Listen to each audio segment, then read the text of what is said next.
Hi, I'm Kelly Rowlett-Presgrave. I'm president and CEO of Work With Your Hands, and we are so proud to be a sponsor of Power Women of the Trades podcast. You can reach us at workwithyourhands.com. Kelly at workwithyourhands.com is my email. At Relentless Digital, we believe in breaking barriers and driving innovation. That's why we are extremely proud to sponsor the Power Women of the Trades podcast, supporting the voices and success of women in the home service industry. Together, we're creating a future where talent shines, regardless of gender, and diversity thrives. Join our journey at relentless-digital.com and always be relentless in your pursuit of excellence. This episode of Power Women of the Trades is also brought to you by Forrest Perry of Forrest Perry Digital Marketing. Want to generate more leads for your service business? Trust his team to deliver quality new customer leads and protect your brand online. Check out perrymarketing.com today. Welcome to Power Women of the Trades podcast. This show is all about breaking barriers and changing the game. Our guests will feature some of today's most successful female entrepreneurs and other advocates of our industry as well. Because if there's one thing we know for sure, female-led entrepreneurship drives change on multiple levels. We want to empower women in the trade industry like you so you can maximize your potential, stay balanced, achieve long-term success, and claim ownership over your life. Let's get started. Welcome to the Power Women of the Trades podcast. I'm super excited today. This is Cassie, my first episode with Heather as my new co-host. And today we are talking to Carol Longacre with Service Nation, and we're gearing up for the Service World Expo. And so we're really excited to learn more about all of that. And Carol, welcome to the show. Yes, thanks. Welcome. I'm excited to be here. I'm glad I get to be with Heather's first guest. I know I am too. It's really exciting. Yeah, awesome. Well, can you tell us, we were chatting a second ago, and I think it's often confusing the differences between Service Roundtable, Service Nation, Service World. Tess, can you explain that real quick? Absolutely. When we were founded by Matt Michelle and David Heimer, we were founded as Service Roundtable, and that was our one level of membership. And as we've grown, and as Matt and David have retired, and things are continue to grow, we've become Service Nation. It has all of our different membership levels because we've added a lot of different membership levels. Mm-hmm. And so now we are Service Nation, and Service World Expo is a show that's owned or put on by Service Nation. So that's why it's a different entity, has a different budget, but it's owned and operated by Service Nation. So Service World Expo, I've never been. Heather was just chatting too. She's never been. We're going to be there this year, and we're going to be podcasting, but it's a big one. It is a big one, and it's industry wide. So there's a lot of education, a lot of vendors, a lot of parties. That's my forte, is the party part.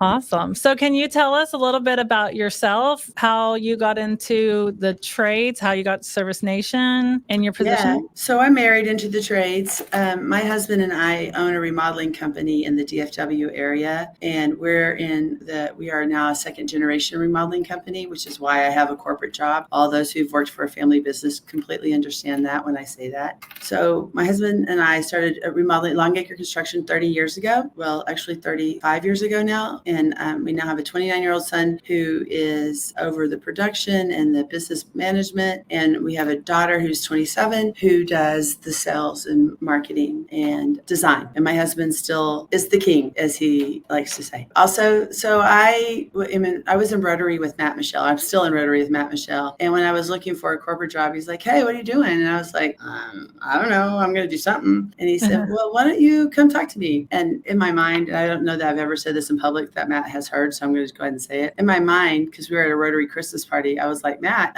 you're a Texas A&M engineer, and I am not an engineer. And so are you sure you want my personality in your business?" So I came on and I did we were doing connected home or smart home and incorporating smart home, trying to get people to incorporate smart home into their business. So I did that 2 years. Then we tried to create a remodeling vertical, and I did that for a couple of years. years. And now for the last 2 years, I've been the director of affiliate relations, which means I get to work with all the trade associations. We partner with over 35 trade associations, and I go to all their shows and I do a lot of their sponsorships and, work with their members on becoming, higher level members at our company. And I also get the pleasure of putting together our trade shows, doing all the trade shows, the HR and WET and that, putting all that together. And I've also recently got certified, John Maxwell certified and DIS certified. So I get to do some of the education classes with Chris Michelle, who is the director of education here at Service Station. So I have a very diversified job. Yeah, it sounds like it. And I immediately have to say, and I know Heather will have some input here too, like I am immediately first jealous that you have gotten to spend so much time with Matt Michelle. I think so highly of that guy, and anybody in our trade should as well, but he's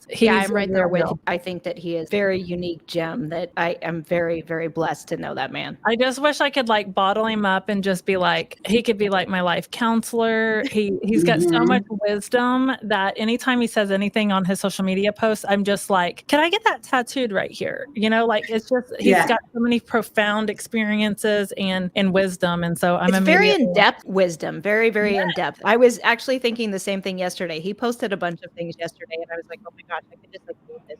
This is really inspiration. Yeah, it's just, he's a good dude. So awesome. I think I'm glad I didn't know who he was. I mean, I knew Matt Michelle from, my fellow Rotarian and community person. I think I'm glad I didn't know who he was when I was talking to him about working for him, because I think I would have been super intimidated by it. Isn't that so funny? That happens all the time, right? Like you're just in your local space and Matt Michelle to you is just this guy that you met at Rotary and you guys are in the same space. And then you come in and he's basically like a celebrity in the trade. Yeah, he's like superstar. He's like superstar. Yes, I ran into like some people that I know locally or even just people that I've met like in the beginning of my career in the trades. And then now they're like a really big deal. And I'm always like, I'm glad I met you when you weren't a big deal.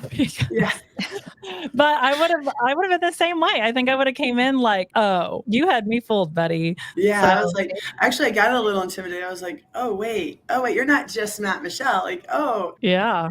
He's very humble. Super humble. Very humble. And, I think there's a lot of people here at Service Station, a lot of coaches, a lot of people who have owned their own contracting business that I am in awe of being able to work with day in and day out. I tell my family that, like, with their family business, like, you have no idea what I get to bring home to you just from absorbing from the people that I get to work with. Like, like I get to absorb Matt Michelle on a regular basis. Jim Henshaw and Tom. Yeah, like it's a really great experience. For sure. So you have a very, like you said, diversified position there. I know that you host a panel breakfast at Service World. What does that look like? The last couple of years, we had a Woman of the Trades breakfast where we had a panel. And last year, I got the pleasure of crowning Renee Lucas Woman of the Year. I think they're going to change it up a little this year. Kim Martin, she owned, do y'all know who Kim is? She is now one of our financial coaches. She and her husband owned a company in Arkansas, and now they're doing a lot of our financial coaching stuff with that. She's going to run the panel this year. So basically, it's just a breakfast, and I believe they're still doing it as a breakfast where all the women get to come in. It started out as the AB80. We have AB groups, which is our advisory boards. They meet weekly. They have a professional mentor, and it started out as being an AB80 breakfast where we brought all the women from AB80. And then last year, we're like, let's just open it up to all women who are going to be at the meeting. So it's such great energy. Yeah. And I made them serve us mimosas too. They're serving mimosas? I don't know they are this year, but when I was hosting, I'm like, we have to have mimosas. If I'm getting up at 7 a.m. to host a panel, we should have mimosas. So if you're going to the show, that's the Women of Service World panel discussion. She leads Trials, Tribulations, and Triumphs. That's this year's topic, and it's on October 16th at 9:15. And you'd have to get the show guide to figure out, the location of that. But that immediately, Heather, I think that's something that we need to go to. I agree. Sign up. We will go. And it says there is no breakfast this year, though. So maybe we'll just tote in some mimosas. They still serve breakfast beforehand. That year they separated it out. So like the men, I guess, had breakfast on their side and the women had breakfast on their side. So I guess they decided to put it back together. It's always trials, and because everybody likes things a different way. So hey, let's try it this way this year. Yeah. So that's probably how that's working. I haven't been part of the planning learning as much this year since I'm not hosting the panel. Yeah, I It's completely amazing. understand. And you want to change it up too. So, and I'm excited to be able to be in the audience this year and absorb it and be part of it and like introduce you around. yeah. Oh, I definitely think we should attend that. And anyone who's attending the World Service Expo really, I think, could get a lot out of that breakfast. And Yeah. seriously, if anyone's listening that wants an introduction, I'm the tall redhead. Like, just come find me. I'll introduce you. There's so much power in networking. And if this is like, we call this conference season that we're coming up on. September and October are very busy months, and it's so busy. And everyone's in Orlando this year. I honestly looked at renting an Airbnb for just 30 full days and flying back and forth. I was talking to one of our vendors, and he's staying the entire month of September. October. Yeah. It's crazy. But there's so much, like if you've never been to an industry event or you're considering maybe going to Service World Expo, there's so much for you to get. I know, Heather, we always talk about the meetings that we've gone to together. There's been times that Heather and I, the conference has broke out or we're in a meeting and we are sitting on the side just chatting and downloading life with each other. But networking with people that are doing the same type of business as you on a regular basis it's like irreplaceable. That's probably one of the most critical pieces, I think, that contributed to the growth of the company that I was running for the last 10 years. And it's definitely something I look forward to every year. The networking and reconnecting with friends around the country or people who you meet and have become friends with is really instrumental in, I think, success in business, because you have such a broad spectrum network to reach out to, when you run into issues in your business. I love it. When I married my husband, I was 22 years old, and never, if you'd asked me in high school what I was going to be, I would never have said a contractor. So the first thing I did was go down to my local builders association and join the association because I wanted education, right? I needed to know what I'm going to do here. And I swear, like, that's how I got to here, because it's not, and I've told my kids this forever, it's not what you know, it's who you know. Like, you just, networking is everything. So I joined the trade associations, and then you elevate up in that, and then you join best practice groups, and you get those people that you can talk to and share with. And, don't be afraid at those breakfasts and lunches and the things that you see of just grabbing your plate and going and sitting at a table full of people way smarter than you. That's like the best advice I was ever given, was just go sit at a table with people that are smarter than you. And I intentionally did that and just ask questions. And then you will see that most of the time, those people are like, I'm not any smarter than you. Like, I just look good. My marketing is good. I just look like I'm bigger and better. But it's so true, though. It is. I'm terrible at giving quotes, but whatever. I think it's Simon Sinek that says, if you're the smartest person in the room, you're in the wrong room, or something along those lines. That is Simon. I love him. I do too, but I've been reading so much for educating. So I'm like, I've been reading so much of it. I'm like, okay, where did that quote come from? And who's that one from? And yeah. And then I will accidentally quote the wrong person. I'm like, well, I had good intentions there. The wrong quote, the wrong words, but it'll get the point across. Well, speaking of, networking and all of the things that come with that, who are some role models? We talked about Matt, Michelle. Who are some role models or mentors that have inspired you along the way? I think from the HVAC side of the world, Vicki LaPlante would probably be high on that list. She's just like, not burned bridges, but been a trailblazer. See, like, I mess up, like, there's burning there, but trailblazing, she's been a major trailblazer, not just for women, just for the industry in general, for knowing your numbers and building your business. And she has just built so many great businesses and business people and leaders. That's awesome. Most businesses' online presence is boring. And by being boring, they're losing out on potential sales and customers. Being interesting and exciting is what draws customers in and gets them to buy from you. But it's hard to be interesting online when you're focused on running your business and taking care of your customers. It doesn't have to be this way. We have the key to unlocking the solution to your problem. Kee Hart Marketing can help take your business from boring to brilliant on social media. We can vouch for them. They run our podcast socials. If you want to have a strong social media presence that allows customers to know, like, and trust you, connect with Kee Hart Marketing at keyhartmarketing.com. And it's nice to know, Heather for me is big mentor for me. And she probably has never given herself or doesn't give herself credit for that. There's been times that I can think in the past of I needed some significant help with something, and Heather or Travis were like the first people that I would call. In fact, our team at Quality knew I didn't have to say anything if I just said Heather or Travis. I didn't have to say who I was talking about or referring to, but that's how important like those mentors were to me. And then to come back and share that. So you never want to keep the stuff that you learn from these people as a secret, What's the word that the young generation calls that? Gatekeeping. Oh yeah, that's true.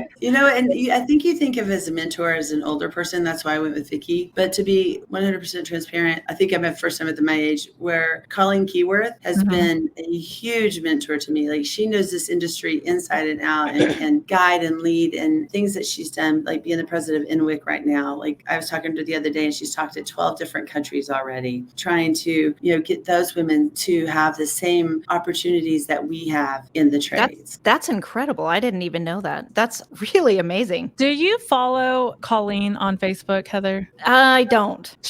I don't know. That girl, she's everywhere. Everywhere. Now I'm going to have to look. I've been everywhere. She's got the new drone. Like it's this little drone that all those new pictures that she's posted, like it sets in her hand, it lifts off her hand, she walks, it follows her. She sticks her hand back out and it sets back down. So all those pictures that you see, like it's amazing. Yeah.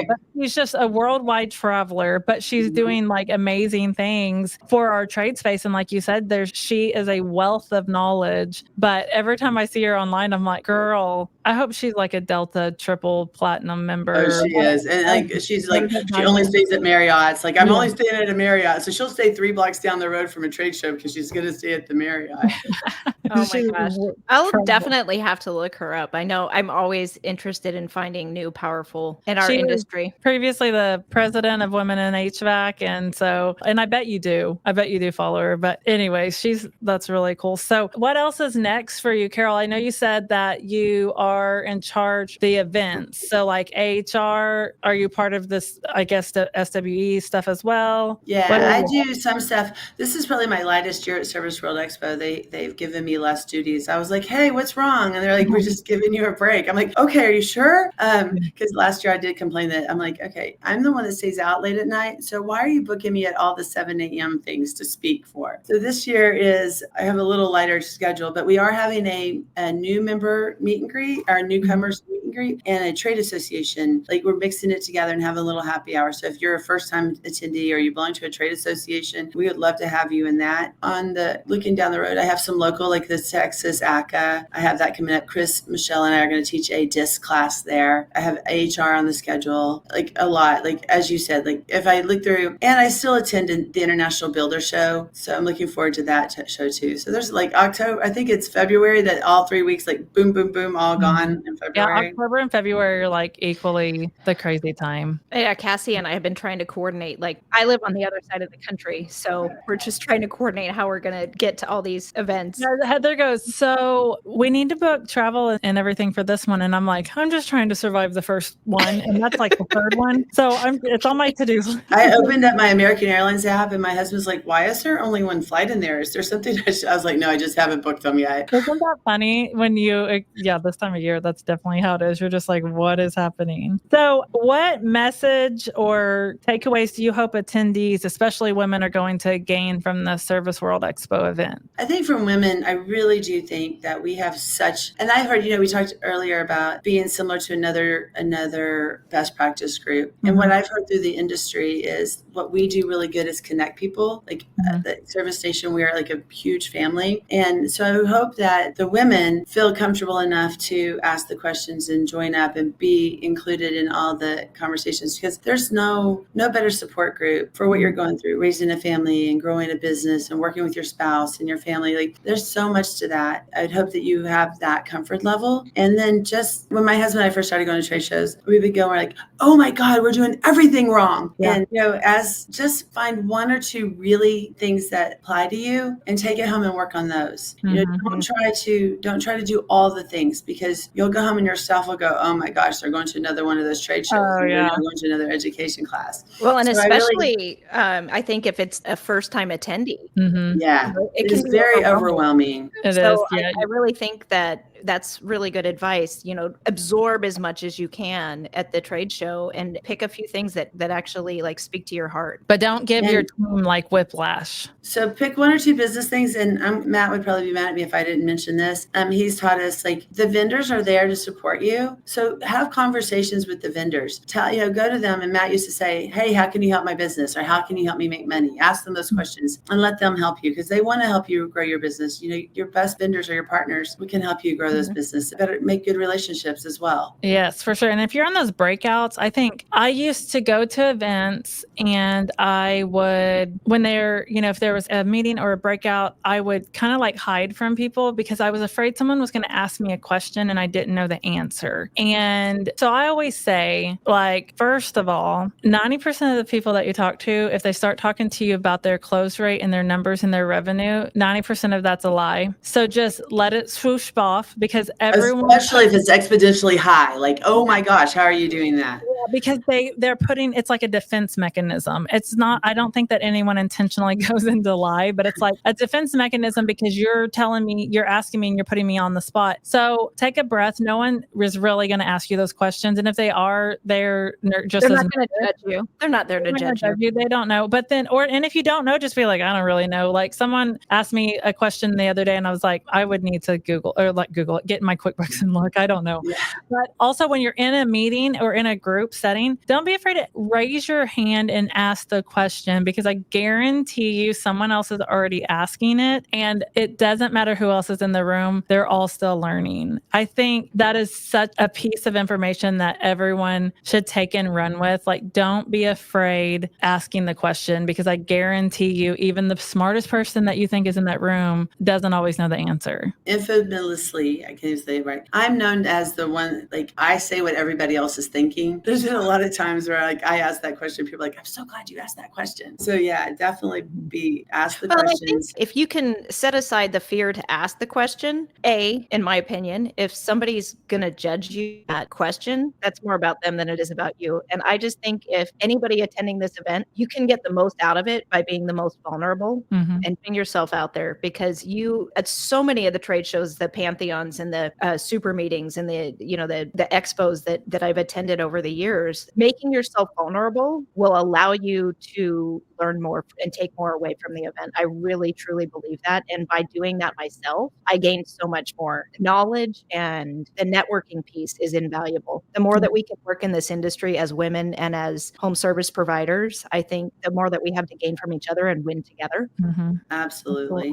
I think I'm at an age where I'm like reflecting a lot, and I, looking back, how much I let my ego get in the way of the things I could have learned or the people I could have met or the things I could have done. Like ego, good, but it's also bad. Like if you don't utilize it properly, you're going to miss out. So don't let fear and don't let your ego stop you from growth. Absolutely. I think that's huge advice and something that takes some people too long to figure out. I was talking to one of the guys in the industry that I know that from another company in Texas. And I said, I feel like we're like not the young people anymore, but we're not the older generation of owners, but we also have learned too much, but not enough. But mostly because we let like our ego get in the way for so long. And he's like, right. And so if I could just go back and like change some of that, and I think I could have gone even further. My 30s would have looked so much different if I had that knowledge now. I was telling all my kids, we were out at the lake house like a couple weekends ago, and they're all getting married and they're all starting their careers, and a couple of them are pregnant. And I was like, the 30s suck. They're the worst decade. They're like, Carol, that's awful. I can't believe you're saying that. I was like, no, it really is. You're starting your career. But the good part is you'll always be the smartest person in the room. They're like, that's so mean. I was like, well, that's how to feel. You are. You're like, I'm smart. Yeah. All those old people, they don't know yet. And all those young people, they don't know yet. You have no clue. I'm like, okay. I saw a TikTok the other day about like in your 50s, you're like the youngest old people. Like Like there should be freshman orientation in your 50s. That's so funny. I remember, I have to share, I remember turning 40 and somebody said, how do you feel about being 40? And I go, it's kind of awesome because you're past the 30s. You have enough knowledge to be dangerous. You still have a lot to learn, but you can truly make an impact. I mean, I really have embraced my 40s. I haven't hit 50 yet, but and you're starting to earn adult money, so you can do adult money things. Yeah, like you can like stay in a real hotel instead of a motel, or whatever. I saw a TikTok that said, why are all these 40-year-olds looking so good? And I'm like, because we've learned a lot of lessons and we started making more money so we could get some Botox and Ozempic and all the things that, whatever. We were in tanning beds. Like my daughter's 8 and she's like wants skincare all of a sudden, and not toys anymore. She wants skincare. But, oh my gosh. And then this younger generation, that's what they're doing, right? And I was like, I was in a tanning bed. My 40s, I'm 39. Next year will be my 40th, and I can already just foresee that I think that's going to be my prime. I loved my 40s. Like my kids were, like your kids will be older, right? A little older. My kids were already in their like teens and graduating from high school, and so I was like, I got to date my husband again, and I got to do some really. And you're still young enough that you're not having aches and pains yet, but you're old enough that you're like making wiser decisions. Yeah, I just realized I didn't say completely wise. I just said wiser. Right. My youngest one just graduated high school, and I have recently said to my own husband, like, this is weird. I'm not sending a kid back to school. It's the first year that we can do whatever we want because he's out on his own doing, getting his life started. And it's just a different feeling than I felt for the last 25 years. Yeah. You're like, what do I mean? You mean I can leave town and I don't have to like schedule to make sure someone feeds him or does something? And it is a weird feeling, but it takes about 3 weeks. I remember because both of my kids left at the same time. One went to college and one just moved out, like in the same day. And it was like 3 weeks. And I was like, hey, although I do remember coming home that afternoon, I was like, the house is still clean and there's still food in the refrigerator. No empty boxes in the pantry. Yeah. My husband and I have a weird date contest. So we try to one up each other on weird dates. Like I took him to the roller derby once and he took me to like this singing bowl class. And so that's a little, if you guys get bored, like next thing, I think we're going to go in a glass blowing contest, like a glass blowing class where you like blow your own glass. That's cool. That's fun. New eras of that. All right. Well, we just wanted to jump on here today. We've enjoyed talking to you and getting to know you more and getting to know more about the differences. You did help me a lot with that. The differences between Service Roundtable, Service Nation, and Service World Expo. I do think that's a confusing thing. For a long time, I wasn't sure if I was even allowed to go to Service World Expo. So I hope that if you're out there listening or you see this on social media, that you consider going to Service World Expo. I think we even have a coupon code to save $100 off of your ticket to go that we'll make sure to put in the show notes of this episode and on our social media. But if you make it out to Orlando for Service World Expo, I think you should try to run into us. Definitely try and run into us or stop by and say hi. We'd love to talk to you. Cassie is my first time coming and I'm very excited to be there with everybody. And I think, Carol, we're going to come find you for sure. All right. I'll come find you guys too. Awesome. Well, it was nice to meet you. And thank you for being on the show. Thanks for having us. And we hope you guys all the listeners can come join us at Service World Expo. Awesome. Yes. Thank you so much, Carol. This has been Power Women of the Trades. Like what you hear so far? Leave us a review in Apple. And make sure to listen to our other episodes wherever you enjoy listening to your podcasts. Thanks for listening, and we'll catch you on the next one.